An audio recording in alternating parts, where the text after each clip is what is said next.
Hey guys, I know I didn't do a wrap up for January because there wasn't much to wrap up, and so I figured I'd add it now, so I'll let you know. Hey guys, welcome to the Book Path. If you're new, hello, I am Nicole, and if this isn't your first rodeo, thank you guys for sticking around. I have been enjoying the comments and the support that I've been getting from you guys, and I just wanted to say thank you. So as I stated before, I didn't really do a wrap-up video for January because I really didn't do much. I think when I did my mid-month wrap-up, it really wasn't a mid-month wrap-up. It was, I think I only had like a week left in January when that came out. So after that, I really didn't do much because I was trying to focus on doing the Wheel of Time book for the Wheel of Time readathon, and I was just struggling. Like I said, Wheel of Time is it's not a bad book, but it's very descriptive and not usually what like reading style what I read. So I did not finish that. I'm just gonna say it right now. I did not finish it. I got maybe 150 pages in out of an 800 page book. So yeah, I did watch the Wheel of Time readathon. They were going over the book, and kind of what they were saying, it was very mixed reviews on people not really liking characters, then some people saying, yeah, it doesn't get good until book 3. So with that, I have soft kind of DNF'd Wheel of Time. I have it on my reading cart, back here. I'm probably going to try to still kind of continue with it throughout the year. I don't know if I will finish it before my 40 before 40 time is up, but if it gets close to that point and I'm still not done with it, I might just at that point DNF it, because if it takes me however many months and I'm still not done with it, then that just kind of shows me that it might not be for me.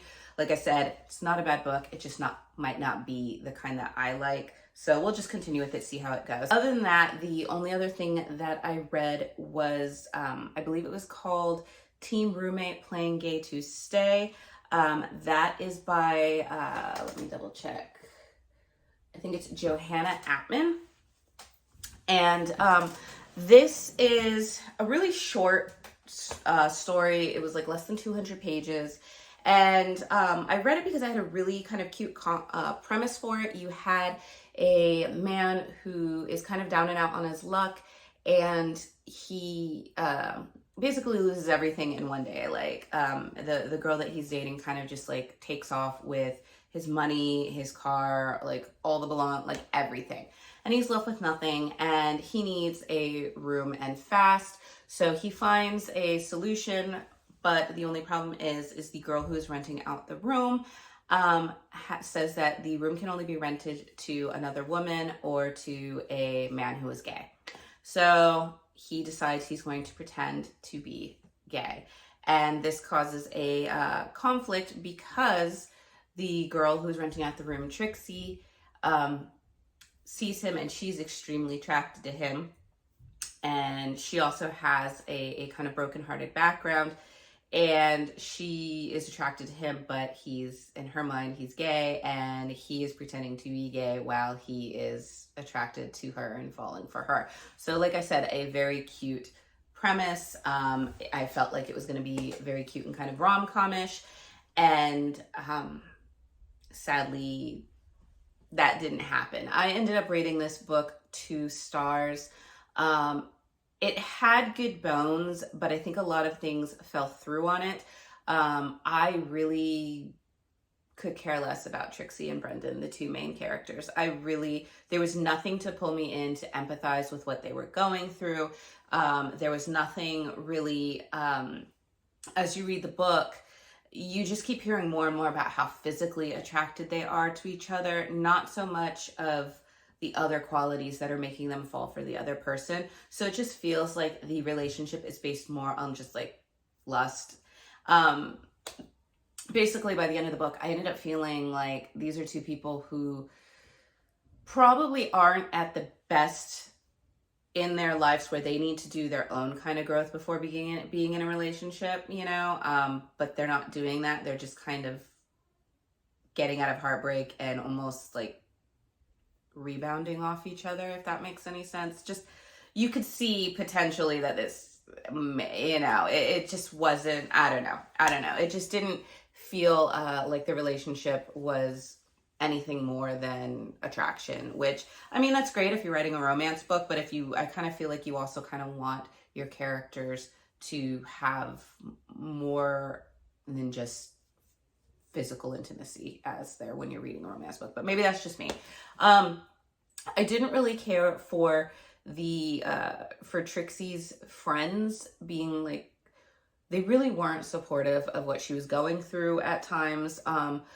One of her friends, Dahlia, was horrible. She was like, oh, I'm over the waterworks in one part, when literally her friend just had her heart broken in the last 24 hours, like that same day. And you're like, oh, I'm over it. She should be over it too. When, your friend's going through heartbreak, and it's not like it's been weeks. It's been less than 24 hours. This same girl ended up talking to her later on because they're models, and she kind of says, oh, well, you're just a model, you're kind of along the lines of, you're just a model, you're meant to be stupid. And Trixie is actually pretty smart, which I wish they would have delved into a little bit more, because it's just kind of talked about in discussions with her friends, not so much her like showing that. But you just, like I said, I'm like, I didn't like that they were kind of shaming each other. Obviously with the modeling, you have kind of insight into how harsh they can be, like body image wise. But once again, the story just, it was a little bit, but it wasn't enough to create empathy for these characters. As the story was going on, you could kind of see where it was going and what was going on. And I thought when the climax happened, I thought it was going to happen with like this big party blowout scene, and that didn't happen. That aspect of it was actually very underwhelming, of how the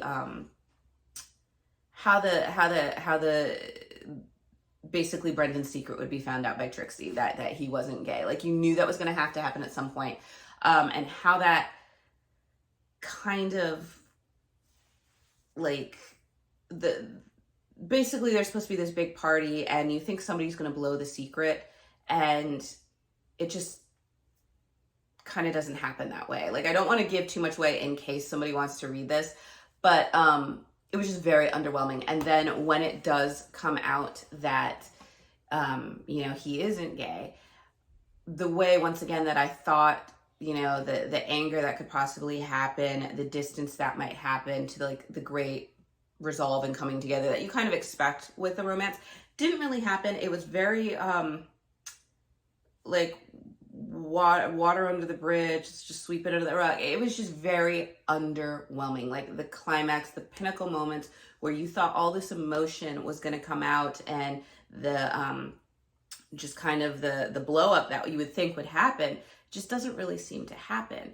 And then when you look at the spicy scale, like, I will still give this book 4 stars on the spice scale, because the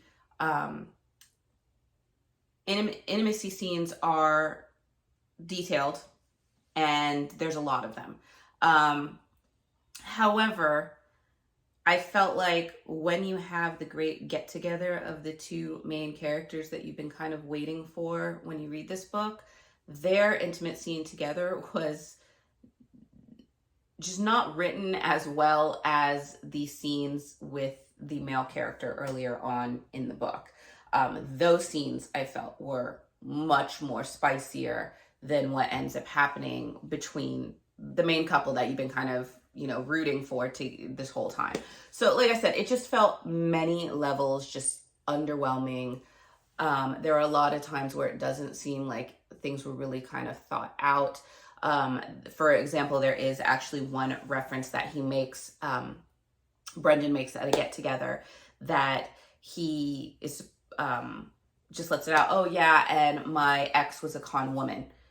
And I was like, I thought something was going to be like, wait, what? Because Trixie is there, and Trixie supposedly overhears this. But I'm like, he just said con woman. He's supposed to be gay. I'm like, he should have said con man. Now, is this just a typo? Or is this going to be a blowout? Did she hear that? Is it going to cause something? And I'm guessing it was a typo because it's never addressed. So like I said, there were just kind of little things like that. I mean, kudos to the author. I think this is her first book. I'm not sure. So I don't really want to slam her too. I don't really want to, I want to give her, some support, because to write a book in general is, like I said before, it's a huge accomplishment, I think. So if you can write a book and get it published, well done to you, because that is an amazing feat unto itself. And like I said, this book had a lot of really great bones to it. There was a good storyline. I just felt like the execution might have fallen through a little bit, especially when it came to creating those kind of emotional bonds between the reader and the character, as well as the two characters. Like I would have liked to have seen maybe a few scenes where Trixie and Brendan are doing things together, and you see them getting to know each other more than just kind of like, I felt like they had one talk it out and just like all the backstories kind of came out, and then that was it. Like that was supposed to represent them loving each other more than just, for their physical bodies. But it just wasn't kind of enough, I think, or done in a way that like I felt it was just kind of given to you to give you the backstory, but not in a way where you're seeing the characters empathize, or that when they make comments about the other person, usually it's never more than how great they look in their shorts or in a towel or in a dress or, whatever it is. Like it's more to do with how they're physically looking and less to do with kind of the intellectual or emotional pull that they feel like, I want to, like, you don't hear Brendan say, I want to protect her because she's a good person and she doesn't deserve what's happened to her. You don't hear Trixie talking about Brendan like, he's so amazing, he does all these things for me, he takes care, like you don't see them commenting on that. So like I said, it just felt a little fall through for me.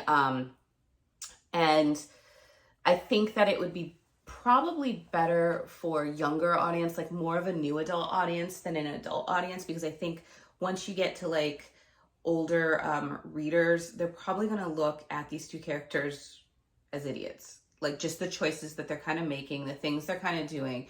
And it just seems like, I don't want to say juvenile, but just you see the inexperience, you see these really bad choices, and it just comes off as like these characters are just idiots. So I think when you're a younger audience, you might relate more to the choices they're making than that. So maybe that's just where the disconnect kind of happened. So once again, it was 2 stars for me, but I finished that, and that was kind of the end of January.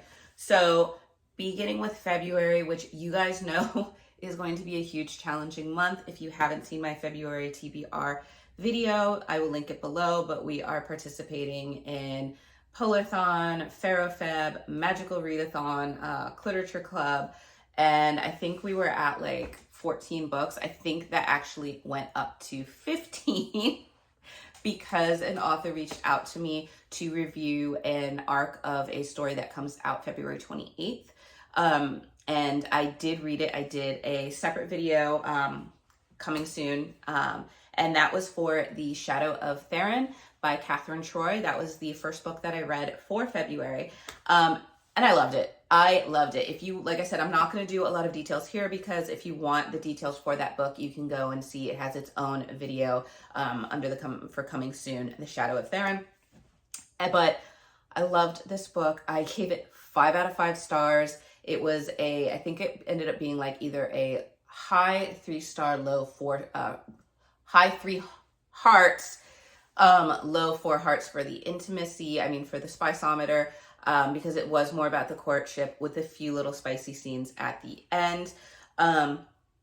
This was, like I said, it was probably one of the best things I have read so far this year. Really great. Lots of, what I can say is Zorro, Robin Hood vibes. That's basically what I can get. It's fantasy, adventure, romance, fantastic book. Like I said, you can check out the video, but check out the book. It comes out, I think it was February 28th. So that one was my first read. Like I said, 5 out of 5 stars for The Shadow of Theron. After that, I read Frost by C.N. Crawford. And this one was interesting. Honestly, I didn't know how I was going to feel about it. You have a girl who, it's her birthday. She's coming home from working at the bar, and she catches her boyfriend in bed with another woman. And so she's basically broken heart, doesn't have a place to stay. And while this is going on, you find out that she is Fae, and that this world, the Fae have kind of announced themselves to the humans, and they are kind of treated as celebrities, basically. She is not. She tries to cover up that she's a Fae because she's lived amongst the humans all her life. But at this time, you have the king of the Fae, and he's basically needs to choose a wife, and he's doing it good old-fashioned bachelor style, like the TV show. And he's inviting 100 Fae to participate, and it's kind of like a sudden death match type competition to become his Fae bride. And what you find out is he really doesn't want a Fae bride for his own secret stories that you know as the reader, but nobody else does. He wants kind of more of a marriage of convenience and somebody who he's not going to fall in love with. So when the female character kind of tells him off on screen in this bar that he happens across, he is intrigued by her. So he goes off and invites her and basically says, look, if you can survive this and become my fake bride, you can help me. I will end up giving you like $50 million or something. I think it's like 50 million. And after a few months, we'll divorce and you can go your own way and be happy. So she is like, sign me up. So you go to the Fae world, and there's this competition for his hand in marriage. And throughout this, it is, like I said, cutthroat. And it does kind of leave off on a cliffhanger for the series because this is the first book in, I think it's the Frost and Nectar series. I felt the competition was really rushed. It really felt like there's only 2 things that happen. There's the first competition, and then there's like a few weeks, and then there's the kind of choosing competition. So in the first one, you have 101 people. By the end of it, you have 6. And then the second competition, and then the king gets to choose. It's not like whoever's left standing wins. The king gets to choose out of them who he wants to marry. So it was kind of weird that way. The Fae world is not all flowers and roses and happiness and sweet things. This is a very dark Fae world. There are vicious fairies here. They are war hungry, battle hungry, like the girls that, like the princesses that are competing, they have no problem killing you, hurting you, maiming you, doing whatever. I mean, they're vicious. And then when they do talk about more spicier comments, it's very feral would be the easiest way to describe that. The tension that starts to build between them and the little bursts that kind of happened between them was very spicy. I did like that. Although they didn't, they haven't come together, that there hasn't been an actual intimate scene other than some kissing. But when they talk about what could happen, very, very spicy. And that is why it's a little bit higher on the spiceometer, even though nothing really happened yet. As the story went on, though, and you're starting to try to figure out who the main female character really is, because everybody's telling her, oh, there's something more to you. You're not just Fae. That's kind of intriguing. You're starting to see about halfway through the book, you're starting to see this kind of understory that's starting to develop. And I think it's that understory that's going to carry into the series. Because pretty much through the first book, the competition's done. And it's not a very long book. So like I said, it did feel a little bit rushed. And like I said, there was only like 2 things for the competition. I would have liked to have seen a little bit more. I do like the dynamics a little bit between the two love interests. But I really liked the supporting cast. I think her name was Shalina, and I think the guy's name was Aaron, who's like the right-hand man of the king. And I loved their little flirty bits that were going on. And I found myself sometimes being more captivated by what was going on with them than the two main characters. But I ended up giving this one, I think it was a 4 stars. Let me double check here. Yeah, this one was a 4 stars. And I want to say it was probably on the lower to mid 4 stars. So probably like more of like a, if you wanted to like give it like a rating, it was probably more like a 4.2 to a 4.3, like somewhere around there, than like a 4.5 and higher. Just because, like I said, I felt in the beginning, it took a little bit for me to feel for the characters, and then the competition aspects were a little underwhelming in the fact that there wasn't a lot, but the bonds do start to happen, and that started to get better as the book went on. Other than that, that is pretty much all I have read. I'm going to be honest with you, I am probably not going to complete my 5 books for Polarthon, considering I've only done 1 for Polarthon so far, and there is only 2 days of Polarthon left as I'm doing this video. I might get 1 more book done, but what I have decided to do, because I know that Polarthon is, I like the challenge, I've done it before, and it's for a good cause. I think what I'm going to do is I'm going to continue just keeping the Polarthon books on my T.B.R. for this month and trying to still complete them, even though the actual week-long Polarthon readathon might be done. I'm going to still try to complete them, and if I can complete them by the end of the month, then I will try to figure out some type of financial donation to do. It'll probably be closed by the time I am done with the books. So what I might do is just take that and then roll it into the next time she does Polarthon, and just add that to a donation. Or if she's no longer doing donations, then maybe I will just do a donation myself, or we'll figure that out. But I do want to still continue with the Polarthon books and finish those out. Plus, I think some of them also fulfill the prompts for Pharaoh Feb, which is still going on. So I'm going to try to do those. I will keep you posted. Hopefully there will be much more reading, and we will see how far I get, because I know this was a challenging month. And a little teaser for March. March is not looking any easier. March, I think, might actually be a harder T.B.R. to complete, but I will give you that more when I'm still waiting on a few things before I actually do my March T.B.R. video. But I'm enjoying, like I said, I'm starting to enjoy the books that I'm reading in February more than kind of what I was doing for January.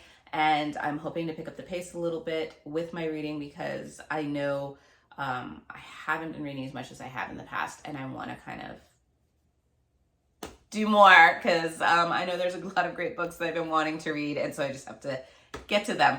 But other than that, I hope you guys are doing well. I know Valentine's Day is right around the corner. I think my mother-in-law is coming to watch the kids for us while my husband and I do kind of like a romantic lunch together, rather than a dinner. You know, we don't want to be with the dinner crowds and everything. But we're probably just going to do like a nice romantic lunch together. Maybe go look at a few stores, I don't know, but just kind of have that time for us together, and then come home, and then I get to fill out the, Valentines for my kids for school and that kind of thing. But like I said, I hope you guys are having fun, are getting through some great, fantastic reads, maybe some spicier reads, because it is the month of love. Let me know what's going on, and I guess I will see you guys in the next video with hopefully some more fantastic reads to share with you. Bye.